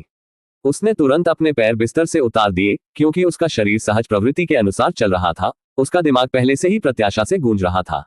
आज सिर्फ एक और दिन नहीं था, आज का दिन था। वह बेलेमेरे हवेली के संगमरमर से बने बाथरूम में घुस गया और शॉवर चालू कर दिया। और जब तक वह अपने बालों को तौलिए से सुखाते हुए बाहर निकला, उसके दिल की धड़कन पहले ही तेज हो चुकी थी। कुछ मिनट बाद साफ कपड़े पहनकर उसने नाइट स्टैंड से अपना फोन और गियर ग्लास उठाया। उसने चिकना उपकरण अपने चेहरे पर सरकाया और लूसी की आवाज ने लगभग तुरंत ही उसका स्वागत किया। गुड मॉर्निंग सर, उसने कहा। सुबह लूसी, लियाम ने मुस्कुराते हुए जवाब दिया जब उसने उपकरण को अपने मंदिर के सामने समायोजित किया। आप उत्साहित लग रहे हैं। क्या आज कोई अवसर है? लूसी ने कहा जब उसने देखा कि उपकरण उसे जो जैविक रीडिंग दे रहा था वह कितनी ऊंची थी। लियाम मुस्कुराया लेकिन जवाब नहीं दिया। उसकी उत्तेजना को छिपाना असंभव था, लेकिन उसे समझाने से उसे कोई मतलब नहीं होगा। लूसी को सिस्टम के बारे में पता नहीं है और उसे इसके बारे में बताने की कोई योजना नहीं है, कम से कम इस बीच। लियाम ने गहरी सांस ली, फिर छोड़ी, जिससे उसकी भावनाएं शांत हो गईं। उसकी नाड़ी तुरंत धीमी हो गई और उसका दिमाग स्थिर हो गया। केवल जब उन्हें यकीन हो गया कि उनकी उत्तेजना नियंत्रण में है तभी वे खेती की दुनिया के लिए रवाना हुए। तारांकन तारांकन तारांकन महान यान साम्राज्य। बेले मेरे हवेली का परिचित आराम खत्म हो गया, उसकी जगह सराय में उनके वीआईपी स्वीट के सुरुचिपूर्ण जेड नक्काशीदार इंटीरियर ने ले ली। खिड़की के बाहर दुनिया रात में लिपटी हुई थी। तारे बिखरे हुए रत्नों की तरह चमक रहे थे और एक चांदी जैसा चांद मैदानों के ऊपर भारी लटका हुआ था। यहाँ रात वहां सुबह, लगभग पृथ्वी पर वापस आने जैसा। लियाम मुस्कुराया। इसके विपरीत वह जल्दी से रेशम से लिपटे बिस्तर पर बैठ गया और वह शब्द बोला जो वह कहने के लिए बहुत मर रहा था, सिस्टम साइन इन। इसके बाद सिस्टम संदेशों की बाढ़ आ गई। डिंग, बधाई हो मेजबान, किसी अन्य ब्रह्मांड में आपके पहले साइन इन पर आपको 10,000 सोने के सिक्के प्राप्त हुए। आपको 20 निम्न श्रेणी के स्पिरिट स्टोन प्राप्त हुए। आपको एक टॉप ग्रेड स्पिरिट रैंक तलवार मिली, सिल्वर लीफ। आपको एक टॉप ग्रेड स्पिरिट रैंक सुरक्षात्मक तावीज प्राप्त हुआ। आपको एक टॉप ग्रेड स्पिरिट रैंक आक्रामक तावीज प्राप्त हुआ। नोट, सभी आइटम डायमेंशनल स्पेस में संग्रहित किए गए हैं। तारांकन तारांकन तारांकन। लियाम के होंठ धीरे धीरे एक छोटी सी मुस्कान में खुल गए। जब तक वह जोर से मुस्कुराया नहीं तब तक मुस्कुराहट बढ़ती ही गई। अब मैं इसी बारे में बात कर रहा हूं। 10,000 सोने के सिक्के। उसे सिस्टम की विनिमय दर के बारे में सोचने की भी जरूरत नहीं थी क्योंकि वह इसे दिल से जानता था। एक सोने का सिक्का $1,000 के बराबर था। इसका मतलब यह हुआ कि अकेले उसका इनाम $10 मिलियन हो गया।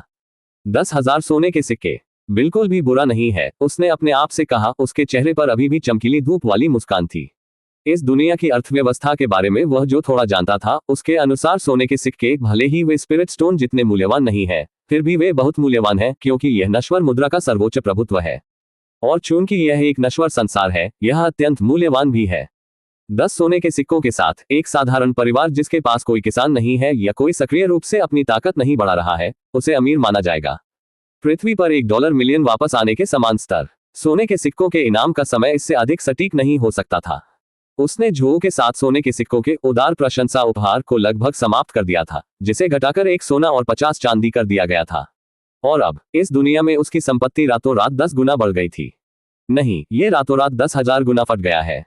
उन्हें स्वयं देखने के लिए उत्सुक लियाम ने खुद को डायमेंशनल स्पेस में जाने की इच्छा जताई।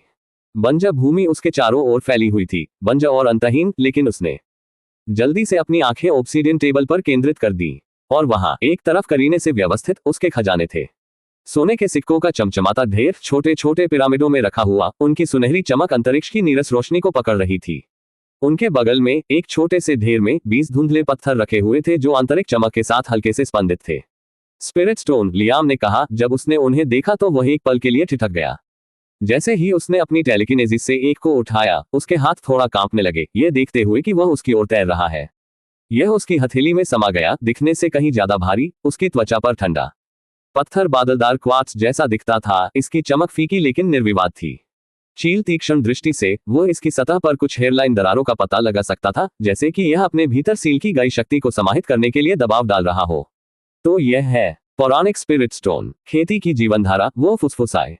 उन्होंने उनके बारे में उपन्यासों में अनगिनत बार पढ़ा था। आध्यात्मिक पत्थर जिनका उपयोग किसान मुद्रा के रूप में, ऊर्जा स्रोतों के रूप में, खेती के ईंधन के रूप में करते हैं।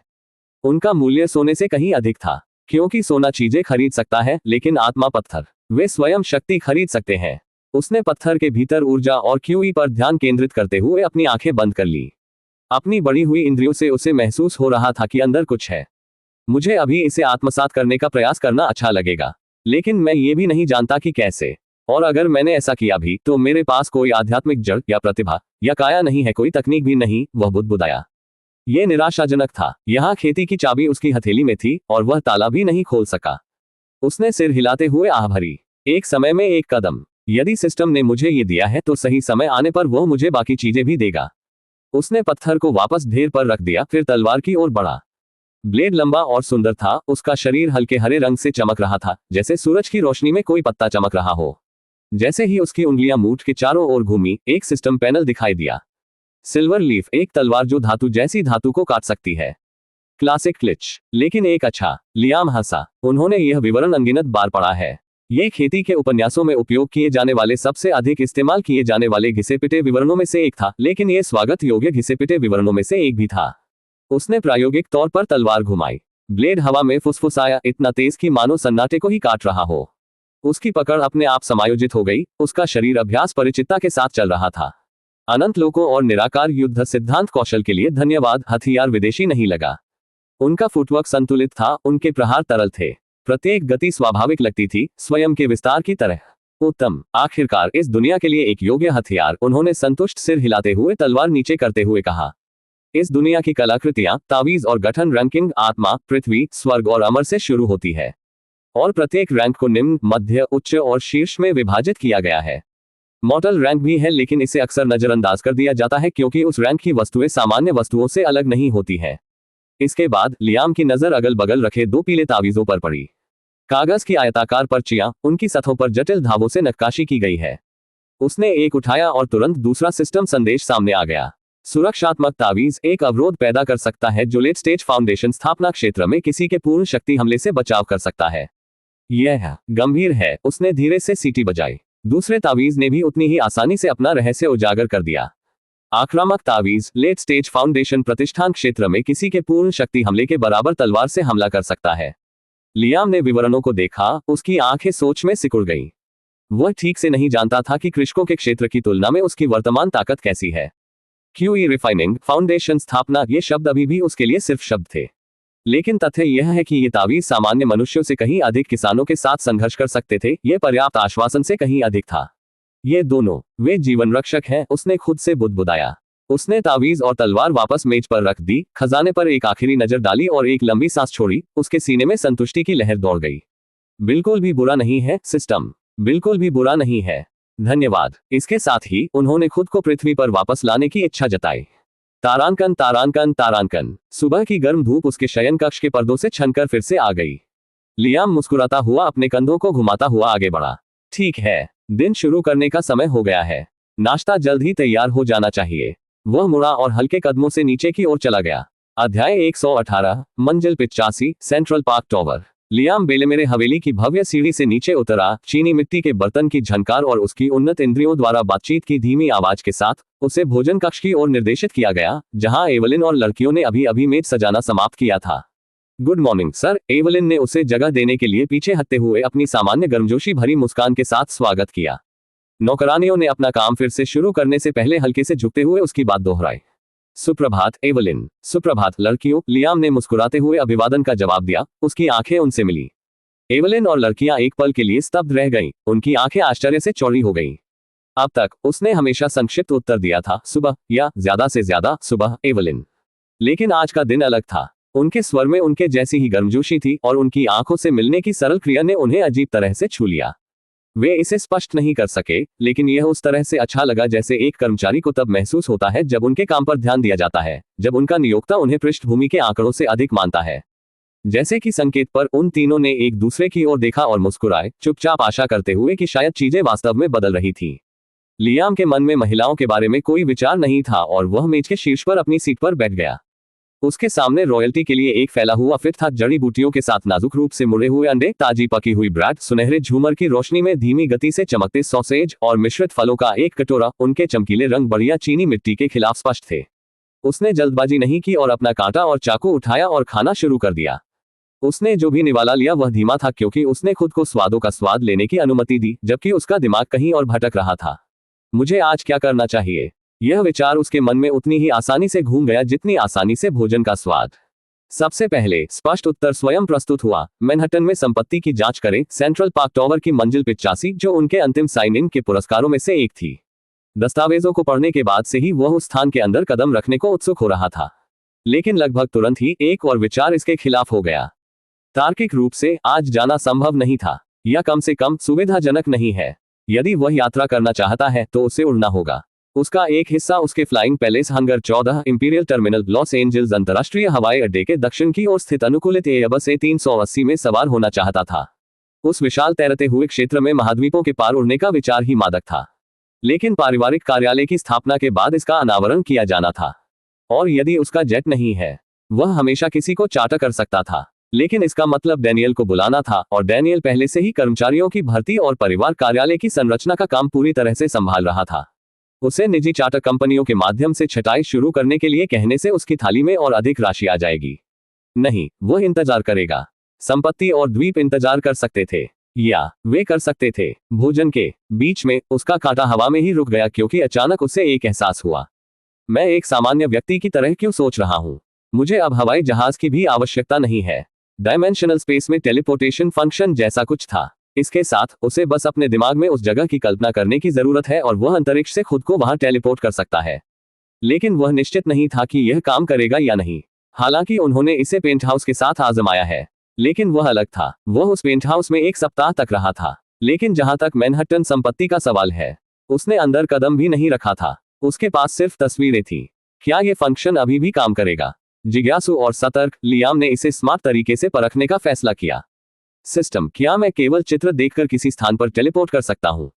हाँ, मेजबान, जब तक छवि आपके दिमाग में स्थान से मेल खाती है, आप डायमेंशनल स्पेस से वहां टेलीपोर्ट कर सकते हैं। लियाम की आंखें सिकुड़ गईं और फिर उसके चेहरे पर मुस्कान फैल गई। वह यही उत्तर चाहता था, क्योंकि इससे उड़ान संबंधी समस्या काफी हद तक हल हो गई। उन्होंने इसे आगे बढ़ाने के बारे में भी सोचा। समारोह के साथ वह आसानी से दुनिया में कहीं भी यात्रा कर सकता है।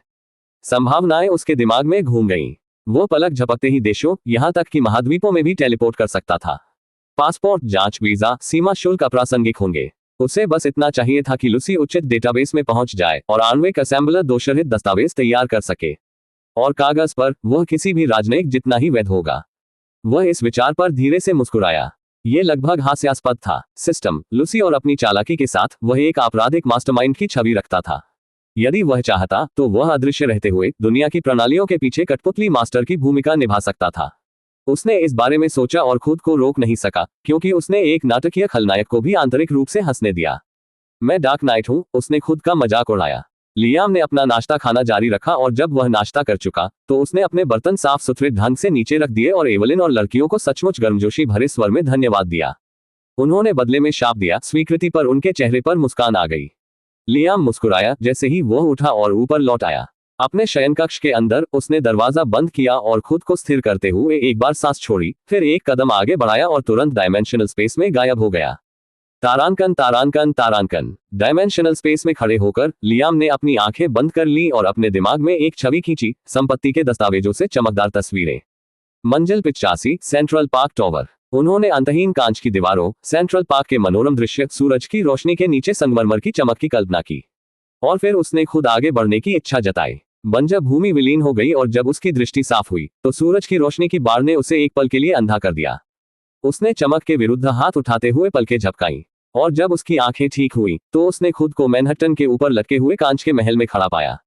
विशाल आकाश का दृश्य उसके सामने अंतहीन रूप से फैला हुआ था, जिसमें उत्तर की ओर सेंट्रल पार्क, दक्षिण की ओर क्षितिज का स्टील का जंगल और दूर तक तरल चांदी की तरह चमकती हडसन नदी थी। मैं यहाँ हूँ, उन्होंने कहा और उनके चेहरे पर एक संतुष्ट मुस्कान फैल गई। वह मुड़ा और बड़ी बड़ी हिसाब किताब भरी आंखों से अंदर का नजारा देखने लगा। सब कुछ बिल्कुल वैसा ही था जैसा दस्तावेजों में उसे दिखाया गया था, लेकिन सच्चाई ये थी कि वास्तविकता अधिक समृद्ध और तीक्ष्ण थी। हाथ से नक्काशी किए गए संगमरमर के फर्श रोशनी में चमक रहे थे। नक्काशीदार लकड़ी के पैनलिंग ने दीवारों को सूक्ष्म सुंदरता से सजाया। क्रिस्टल झूमर नक्षत्रों की तरह ऊपर लटक रहे थे, जो पूरे कमरे में अपवर्तित प्रकाश बिखेर रहे थे। वह आगे बढ़ा, उसके जूतों की आवाज गुफानुमा जगह पर हल्की हल्की गूंज रही थी। और जितना वह पहले ही तस्वीरों में इसकी प्रशंसा कर चुका था, यहाँ खड़े होने की अनुभूति की तुलना किसी भी चीज से नहीं की जा सकती। इसका सरासर पैमाना, हर सतह से विलासिता रिस रही है। जैसे ही उन्होंने अपना दौरा शुरू किया तो उनके चेहरे पर मुस्कान और भी फैल गई। कमरे दर कमरे उसका खौफ गहराता गया। दोहरे वॉक इन कोठरियों वाला बड़ा मास्टर स्वीट जो अपने आप में बुटीक हो सकता था। इटालियन संगमरमर से बने दोहरे मास्टर स्नानघर। 5 अतिरिक्त संलग्न शयन कक्ष, प्रत्येक को अद्वितीय स्पर्श के साथ डिजाइन किया गया है। एक में सोने की सजावट, दूसरे में नर्म लवेंडर टोन। पूरे भोज की मेजबानी करने के लिए पर्याप्त विशाल रहने और खाने का क्षेत्र।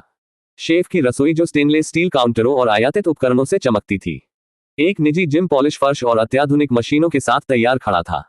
यहां तक कि अलमारियों से भरा एक अध्ययन कक्ष भी था जो भरने की प्रतीक्षा कर रहा था, और एक शानदार लाउंज भी था, और सावधानी से छिपाकर रखा गया स्टाफ क्वार्टर था। लियाम लिविंग रूम के बीच में रुक गया और हाथ जोड़कर इधर उधर देखने लगा। उन्होंने महसूस किया कि यह जगह, हालांकि बेलेमेरे मैंशन जितनी बड़ी नहीं थी, इसके $150 मिलियन के टैग के प्रत्येक प्रतिशत के लायक थी। लेकिन अब आया असली सवाल, उसके साथ क्या करें? इसे किराए पर देना स्पष्ट विकल्प था। पूरी जगह अत्यधिक विलासिता से भरपूर एक मंजिल से कम नहीं थी। कोई भी अरबपति या हेज फंड मुगल यहाँ रहने के लिए, यहाँ तक कि अस्थायी रूप से भी, भारी रकम का भुगतान करेगा। यह राजस्व पैदा करने वाला पावर हाउस हो सकता है। लेकिन जैसे ही वह वहां खड़ा हुआ, मैनहट्टन के क्षितिज को सूरज की रोशनी में चमकते हुए देख रहा था, लियाम को झिझक महसूस हुई। उसे पैसों की जरूरत नहीं थी, अब और नहीं, और किसी तरह इसे अजनबियों को किराए पर देना गलत लगा। उसके पास बेलेमेरे हवेली और पेंटहाउस स्वीट भी था जो वर्तमान में वैसे ही धूल जमा कर रहा है। हाँ, लेकिन ये जगह अनावश्यक नहीं थी। ये जगह तो कुछ और ही थी। यह बादलों में एक किला है, मैं इसे रखूंगा। यह विचार उसके मन में जम गया। अभी के लिए वह इसे किराए पर नहीं देगा, वह इसे पकड़ कर रखेगा। हो सकता है भविष्य में जब उसे इसकी जरूरत हो तो यह उसका इंतजार कर रहा हो। संतुष्ट होकर उसने अपना दौरा समाप्त किया और सांस छोड़ते हुए कांच के माध्यम से छलकती सूरज की रोशनी की ओर वापस मुड़ गया। अब अगला पड़ाव, उसने दूसरी पुरस्कार संपत्ति भूत द्वीप सैन कैरोलाकी के बारे में सोचा। वह तुरंत अपार्टमेंट छोड़कर डायमेंशनल स्पेस में लौट आया। अध्याय 119 सैन कैरोलाकी। अपने दिमाग में निजी द्वीप की छवि की कल्पना करने और वहां टेलीपोर्ट करने के इरादे से अपने विचारों को भरने के बाद लियाम को अंतरिक्ष में परिचित बदलाव महसूस हुआ और उसने खुद को यहां पाया। नमक युक्त ठंडी हवा का एक झोंका उसकी त्वचा पर लगा। वह अपने सामने का दृश्य देखते हुए धीरे धीरे मुड़ा और वह केवल प्रकृति की निर्विवाद सुंदरता को देखकर आश्चर्यचकित रह गया। वह समुद्र तट पर खड़ा था और उसके जूतों के नीचे की रेत शुद्ध, महीन और पिसी हुई चीनी की तरह सफेद थी, जो दोनों तरफ अंतहीन रूप से फैली हुई थी। उसके सामने समुद्र एक जीवित रत्न की तरह फैला हुआ था। इसकी क्रिस्टलीय फिरोजा लहरें किनारे से धीरे धीरे टकरा रही थी। प्रत्येक शिखा सूर्य की रोशनी में चमक रही थी, जिससे चांदी नीली रोशनी की किरणें हवा में फैल रही थी। नारियल के पेड़ समुद्र तट की ओर झुके हुए थे, उनके हरे मुकुट हवा के साथ लय में आलसे से लहरा रहे थे। लियाम ने गहरी सांस ली। समुद्र की गंध समृद्ध और नमकीन, किसी मादकता से कम नहीं थी। ये साफ, शुद्ध, कच्चा था। हवा में उष्णकटिबंधीय फूलों के संकेत, हरियाली की मिट्टी की आभा और सूरज के नीचे पक रहे ताड़ के पेड़ों की हल्की राल जैसी खुशबू आ रही थी। उसने कैरिबियन के बारे में सुना है और यह बहुत सुंदर है, और उसने इसके कुछ चित्र और वीडियो भी ऑनलाइन देखे हैं, लेकिन इनमें से किसी ने भी इस पर कब्जा नहीं किया। जिस तरह से हवा ने उसकी त्वचा को ठंडा किया, कोई भी छवि उसकी नकल नहीं कर सकती। कोई भी स्क्रीन समुद्र की स्थिर लय के साथ दूर स्थित समुद्री लहरों की आवाज को नहीं सुन सकती थी, और कोई भी वीडियो बादल रहित नीले आकाश के गुंबद के नीचे चमकते क्षितिज की जगह नहीं ले सकता। लियाम मुस्कुराए बिना नहीं रह सका, क्योंकि उसके अंदर संतुष्टि की गहरी भावना उमड़ पड़ी और उसने यहां आने का निर्णय लेने के लिए खुद को धन्यवाद दिया।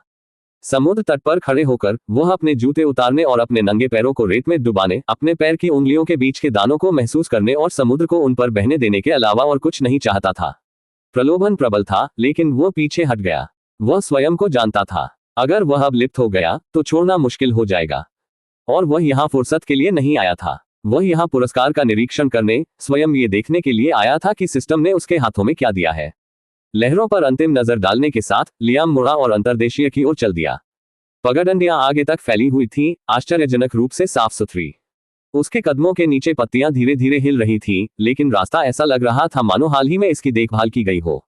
काय की छटाई की गई, झाड़ियों को काटा गया, यहाँ तक कि किनारों पर लगे पत्थर भी इरादे से रखे गए लग रहे थे। इसने उसे एक पल के लिए हैरान कर दिया। क्या यहाँ कोई था? वह खुद से आंतरिक रूप से पूछने के अलावा कुछ नहीं कर सका, लेकिन उसे इस पर संदेह हुआ क्योंकि दस्तावेजों में दावा किया गया था कि द्वीप को छोड़ दिया गया था। सिस्टम में संभवतः लोगों को द्वीप पर काम करना था। जैसे जैसे वह गहराई में चला गया, द्वीप उसके चारों ओर फैल गया। फाइलों के अनुसार सैन कैरोलाकी कैरेबियन सागर, बहामास के दक्षिण पूर्व और डोमिनिकन गणराज्य के उत्तर में स्थित है। मोटे तौर पर 12 वर्ग मील, निजी महसूस करने के लिए पर्याप्त कॉम्पैक्ट, फिर भी गांवों, जंगलों और समुद्र तटों का समर्थन करने के लिए पर्याप्त बड़ा। ऊपर से यह एक मोटे अर्धचंद्र के आकार का था। इसकी भुजाएं खुले हाथों की तरह दो प्राकृतिक खंडों को पकड़ रही थी। अर्धचंद्राकार के पहले किनारे पर शांत, पोस्टकार्ड परिपूर्ण समुद्र तट थे, जैसे वह समुद्र तट पर आया था। लेकिन विपरीत दिशा का सामना खुले समुद्र से था। वहां पानी दांतेदार काली ज्वालामुखीय चट्टानों से टकराया, जिससे हवा में दर्जनों फीट तक स्प्रे फैल गया। द्वीप के केंद्र में पहाड़ियों की एक उबड़-खाबड़ रीढ़ समुद्र तल से लगभग 500 फीट ऊपर उठी हुई थी। उनकी ढलानें घनी हरियाली से सजी हुई थी। रिज द्वीप की लंबाई को रीढ़ की हड्डी की तरह फैलाती है, जिससे दोनों खाड़ियों का दृश्य दिखाई देता है। जैसे ही लियाम ने ऊपर की ओर मार्ग का अनुसरण किया, उसने द्वीप पर स्थित कई चूना पत्थर की गुफाओं में से पहली की झलक देखी। उन्हें दस्तावेजों से पता चला कि कई गुफाएं पानी के नीचे की गुफाओं में खुलती थीं। समय के अनुसार गढ़ी गई बेहद खूबसूरत संरचनाएं, कुछ इतनी बड़ी थीं कि उनमें नावों को घुसाया जा सकता था। वह आगे बढ़ता गया और एक ऐसे सुविधाजनक स्थान पर पहुंच गया जहां जंगल कम हो गया था। यहां से जो दृश्य दिखा, उसे देखकर वह चुप हो गया। वर्धमान के दक्षिणी मोड़ पर एक लैगून था, खारा और शांत, मैंग्रोव से घिरा हुआ था, जो जड़ों की किले की दीवार की तरह एक साथ उलझे हुए थे, और सफेद पक्षी इसके ऊपर मंडरा रहे थे। लैगून के किनारे पर उसने केले के पेड़ों के समूह देखे। उनकी चौड़ी पत्तियां बाहर की ओर निकली हुई थीं, जो फलों से भारी थीं। लियाम रुका और विचार किया कि वह द्वीप के उस हिस्से के साथ क्या कर सकता है। लैगून जलीय कृषि, मछली फार्म, झींगा बिस्तर या यहां तक कि एक संरक्षित जल भंडार का समर्थन कर सकता है। ये द्वीप न केवल सुंदर था, ये संभावनाओं से भरपूर था। जलवायु उष्णकटिबंधीय थी, साल भर गर्म, फिर भी स्थिर व्यापारिक हवाओं के कारण आरामदायक थी। मई से अक्टूबर तक बारिश होगी, जिससे जमीन भीग जाएगी, लेकिन हवाएं हवा को ताजा बनाए रखेंगी। द्वीप में उत्कृष्ट पानी की गुणवत्ता वाला ताजा पानी है, जिसका श्रेय प्राकृतिक झरने को जाता है जो केंद्रीय रिज से बहता है और लेगून में जाता है। इस द्वीप का जीव जंतु बेहद समृद्ध है, क्योंकि इसमें फल देने वाले जंगली पौधे, औषधीय जड़ी बूटियां हैं जो छायादार ढलानों पर चिपकी रहती हैं। धूप से गर्म चट्टानों पर आराम करते इग्वाना और चंदवा के माध्यम से विदेशी पक्षी उड़ते हैं। समुद्र ने मछली, झींगा मछली और मूंगा चट्टानों का वादा किया था। दस्तावेजों में कहा गया है कि रात में फलों के चमगादड़ आसमान में काली लहरों में उड़ते थे। लेकिन ये द्वीप खतरों से खाली नहीं था। चट्टानें प्रादेशिक समुद्री पक्षियों का घर थी। गुफाओं में कभी कभी जहरीले सांपों और बिच्छुओं की बस्तियां बसती थीं। लापरवाह आगंतुकों को दूर रखने के लिए पर्याप्त है। हालांकि लियाम के लिए इनसे कोई खतरा नहीं था। ऐसा नहीं था कि जानवर वफादार थे, लेकिन उसकी मौजूदा ताकत ने उसे ऐसे खतरों से ऊपर रखा था। वह आगे बढ़ता रहा, द्वीप के हृदय में गहराई तक। इस द्वीप का थोड़ा इतिहास है, क्योंकि स्पेन ने एक बार सैन कैरोला पर दावा किया था। हालांकि तूफान और दूरी ने उन्हें इसे छोड़ने के लिए मजबूर कर दिया था। सदियां बीत गईं और बाद में 1970 के दशक में क्यूबा के एक निर्वासित अमीर ने इसे खरीद लिया, लेकिन राजनीतिक परेशानी ने उसे दूर खींच लिया और द्वीप फिर से खामोश हो गया। तब से ये नौकरशाही छाया में पड़ा रहा, भुला दिया गया, लावारिस रहा, जब तक कि सिस्टम ने इसे लियाम के हाथों में नहीं सौंप दिया। लियाम एक पहाड़ी पर चढ़ गया और रुक गया, और उसने एक पठार पर फैली 5 किलोमीटर की हवाई पट्टी देखी, जो पूरी तरह से पक्की और उच्च गुणवत्ता वाली थी। ऐसा भी लग रहा है जैसे यह नया बनाया गया हो, और इसके पीछे आलीशान विला और स्टाफ क्वार्टर थे। विला लंबा खड़ा था, सफेद पत्थर और लाल टाइल्स की एक शानदार संपत्ति। चौड़ी बालकनियों से समुद्र दिखाई देता था। फर्श से छत तक की खिड़कियां सूरज की रोशनी को पकड़ती थीं। स्टाफ क्वार्टरों की ओर जाने वाले रास्ते चुपचाप पहाड़ी की ओर छिपे हुए थे। जैसे ही लियाम ने अपना दौरा समाप्त किया, वह यह महसूस किए बिना नहीं रह सका कि द्वीप में जितना दिखता है उससे कहीं अधिक कुछ है। वह पहले से ही इसे धरती पर खेती के स्वर्ग के रूप में स्थापित करने के बारे में सोच रहे थे, लेकिन यह विचार जितनी तेजी से सामने आया, उतनी ही तेजी से खत्म भी हो गया। उसने ये सोचकर अपने विचारों को बदलने का फैसला किया कि आगे कहाँ जाना है या क्या करना है, क्योंकि वह आज अंदर नहीं रहना चाहता। अभी भी उसे पता नहीं था कि क्या करना है या कहाँ जाना है। उसने द्वीप से गायब होने और अंतरिक्ष में लौटने से पहले एक बार और चारों ओर देखा। अध्याय 120, सैर बोनस अध्याय 1/5। लियाम अपने कमरे में आया और अपने बिस्तर पर गिर पड़ा। उसने समय देखने के लिए अपना फोन उठाया और उसने देखा कि उसने संपत्ति और द्वीप का निरीक्षण करते हुए लगभग आधा दिन बिताया था। वह मन ही मन मुस्कुराया कि यह कितना आनंददायक था। मैनहट्टन संपत्ति और सैन कैरोला की खोज हर सेकंड के लायक थी। और अब वह यहाँ वापस अपने कमरे में था, सोच रहा था कि अपने शेष दिन के साथ क्या करना है। उसके दिमाग में एक साथ सैकड़ों विचार उमड़ पड़े। रेस ट्रैक पर दौड़ना, माउंट एवरेस्ट या अंटार्कटिका, सहारा या दुनिया के अन्य चरम हिस्सों में टेलीपोर्टिंग करना। उसके दिमाग में बहुत सारे विचार आते थे कि उसे क्या करना चाहिए। उनका जापान जाकर अपने लिए जगह देखने का भी विचार है। वह Dubai, Monaco, Dubai, Qatar, Paris, London भी जा सकते हैं। इतने सारे विचार थे कि यह अभिभूत करने वाला लगा, लेकिन उन विचारों में कुछ खोखलापन महसूस हुआ। सच्चाई तो ये थी कि लियाम उनमें से कुछ भी अकेले नहीं करना चाहता था। एक आदमी जो कुछ भी कर सकता है, कहीं भी जा सकता है, उसकी पुरानी आदतें अभी भी उससे चिपकी हुई हैं। उसने अपने आप से लगभग निराश होकर एक लंबी और भारी आह भरी, और उसने इस बार इसमें न डूबने का फैसला किया। अपना फोन अनलॉक करके उसने ग्रुप चैट में टैप किया। उनकी उंगलियां एक सेकंड के लिए घूमी, फिर टाइप किया, दोस्तों क्या कोई मुफ्त है? मैं यही बहुत ऊब गया हूं। संदेश भेजा गया। जवाब आने में देर नहीं लगी और उसका फोन बज उठा। यह मैथ से था। आप ऊब चुके हैं, ये कैसे संभव है? संदेश पर लियाम व्यंग्यपूर्वक मुस्कुराया। जब उसने अविश्वास से भरा हुआ टाइप किया तो उसे मैट के चेहरे की तस्वीर पहले से ही आ गई थी। आखिरकार लियाम जैसा कोई व्यक्ति बिलेमेरे मैंशन का मालिक और पर्याप्त से अधिक संपत्ति वाला कैसे उब सकता है? इसके अलावा लियाम के पास एक नौक है जिससे वह मौज मस्ती करने के लिए किसी भी समय गायब हो सकता है। लेकिन लियाम की हकीकत कुछ और थी। उन्होंने जवाब दिया, ऐसा होता है कि मेरे पास करने के लिए कुछ भी रोमांचक नहीं है। मैट की प्रतिक्रिया तुरंत आई, मानो वह इसका इंतजार कर रहा हो। मैं समझ गया, वास्तव में मैं मदद कर सकता हूँ। ओह कैसे? लियाम ने भौहें चढ़ाई, एक ही समय में खुश भी हुआ और उत्सुक भी। एक और संदेश सामने आया, मैं आज रात कुछ दोस्तों से मिल रहा हूँ। अगर आप साथ आए तो यह मेरे लिए बहुत बड़ी बात होगी। ईमानदारी से कहूँ तो मैं बस उन्हें ये बखान करना चाहता हूँ कि मैं तुम्हें जानता हूँ। लियाम जोर से हंसा, आवाज उसके शांत कमरे में गूंज उठी। वह टाइप करते समय मैट को शरारत से मुस्कुराते हुए देख सकता था। एक सेकंड के लिए लियाम ने ना कहने के बारे में सोचा, लेकिन फिर वह रुक गए। क्यों नहीं? ऐसा नहीं था कि उसके पास योजनाएं थी, और सच तो यह था कि उसे कोई आपत्ति नहीं थी। बिल्कुल नहीं, वह इसे अपने खोल से बाहर निकलने में मदद करने के लिए बस एक आकस्मिक चीज के रूप में लेगा। यह उसके लिए आखिरकार ढीलापन शुरू करने का मौका होगा। ठीक है, कब और कहां? उसने टाइप किया। मैट के स्थान पर उत्तर पढ़ते ही मैट का चेहरा खिल उठा। वह जवाब देने वाला था और कहने वाला था कि वह लियाम के घर आएगा ताकि वे एक साथ जा सके, लेकिन उसने तुरंत खुद को रोक लिया। उसके पास एक बेहतर विचार था। दरअसल, मेरे घर आओ, हम साथ चलेंगे। लियाम ने इसे पढ़ा और कंधे उचकाए। वह ठीक था, कोई बात नहीं, मैं अपनी कार लाऊंगा। जब हमारा काम पूरा हो जाएगा तो तुम्हें ले जाऊंगा और तुम्हें वापस छोड़ दूंगा। उत्तम, धन्यवाद दोस्त, मैं अपना पता भेजूंगा। शाम को जल्दी 4:30 बजे तक, मैट ने उत्तर दिया। वह मुस्कुराना बंद नहीं कर सका। विवरण सामने आया। लियाम ने वापस थम्स अप भेजा और कहा कि वह उससे वहीं मिलेगा। इससे पहले उसने अपना फोन एक तरफ फेंक दिया। वह बिस्तर से उठा और दरवाजे के पास लगे इंटरकॉम पैनल की ओर चला गया। बटन दबाते हुए वह शांति से बोले, एवलिन, कृपया मेसन को बताएं कि हम आज शाम रोल्स रॉयस को बाहर ले जाएंगे। एवलिन की आवाज तुरंत वापस आई, समझ गया सर। संतुष्ट होकर लियाम अपने बिस्तर पर लौट आया और फिर से उस पर लेट गया।